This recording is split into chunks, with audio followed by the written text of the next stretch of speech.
Mansion Radio Award and welcome to my review for Farscape Season 1. I have finished Season 1 on Netflix. Now Farscape is a Australian science fiction show. It was really part of my show back in the day, proper nostalgic feel watching this show again after so long. And I gotta say, absolutely fantastic, really enjoyed this series. It's had its ups and downs in certain episodes, which I'm going to explain later, but overall just 22 episodes, pure gold, brilliant stuff, good sci-fi, exactly what it should do, good characters, lots of really cool stuff in it, and it keeps it grounded, it keeps to its, keeps consistent, it keeps to what it knows, and it reflects on other things that happen during the show and other references to other things we haven't found out yet. Yeah, so let's talk about Farscape Season 1. Why did you black out the sun? So Farscape was done back in the 90s, you know, with other TV shows like Firefly and Buffy the Vampire Slayer and of course The Simpsons. All these shows were roughly part of my childhood. Apart from Firefly, this was like one of the shows that I constantly kept watching on BBC Two back in the day. You know, it's been really good watching the show again, and I realised, you know, as an actual adult now, how good the writing is and how good they've actually managed to, you know, do some good character development episodes and do some good action and good, you know, moments, and have some good light-hearted comedy here and there, which the show exactly should do. The show heavily reminds me of Firefly, you know, and that type of, you know, a crew goes into a ship, you know, explores other planets and, you know, does other things. They're not quite good guys, they're not quite bad guys, they're sort of in between in a sense, you know, but they have good intentions, you know. And I like the fact they challenge all these characters. A lot of characters do not trust each other, they're not friends. There's episodes where they're literally like, screw you all, I'm looking out for myself. And it's a case of like, you know, they have to, they're stuck with each other practically. They're a bunch of people, you know, from different species, different other places, and they just put in a situation, and, you know, they kind of form a family in a sense in terms of on the spaceship, kind of like Mass Effect in that type of scenario in a way, which is a bit like, I wonder where Mass Effect got its ideas from, you know. But anyway, first series I felt was very good.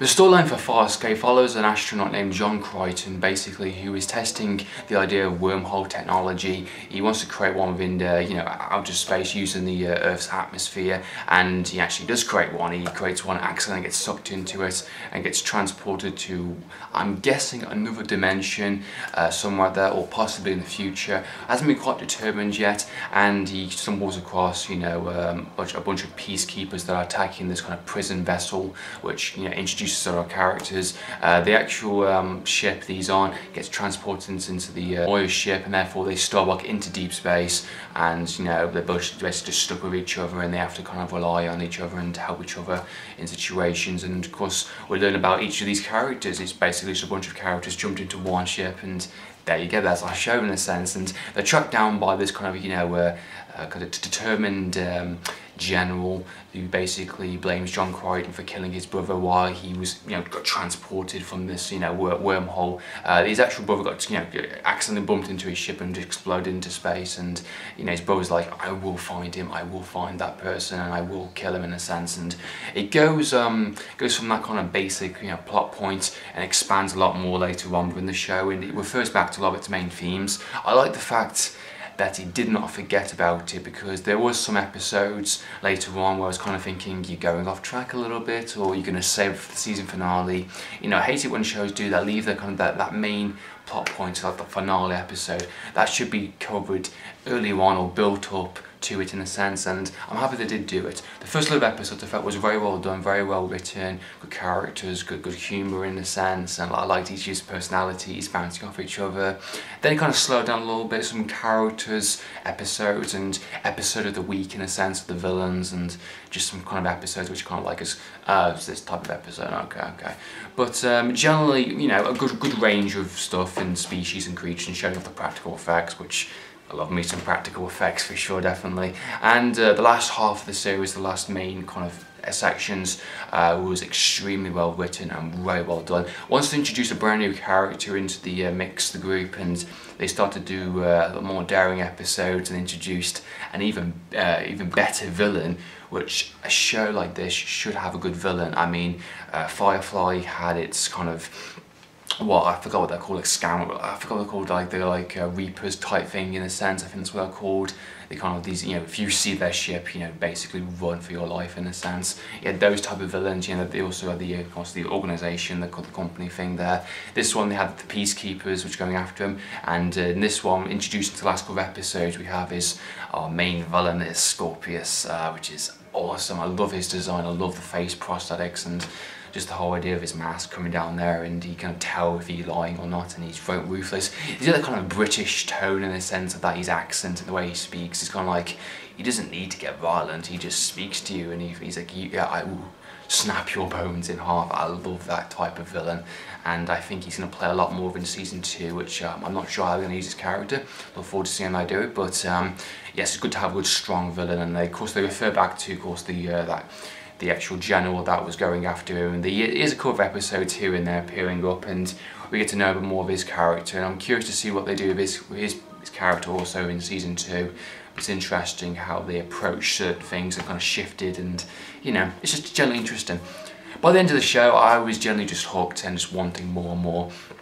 The writing got a lot more darker. There's some episodes thinking, holy shit, that was quite dark for what it was, and we get to see certain sides of the characters, and eventually all these characters, all these people together, you know, all respect each other. They don't want, you know, their friends to get killed or hurt or anything, and they start looking out for each other, and you can really feel that they're a good family vibe together, and you know, the main mission, all these people are put together, is mainly getting back to home. John Crichton's mission is to find another wormhole and get back to his father, see his family back again. That is his main goal, and of course he falls in love with the other character, the peacekeeper character, which was in Pitch Black. She's a really good actress. I really liked her, and yeah, there's just some interesting, you know, other subplots going on underneath, and you got.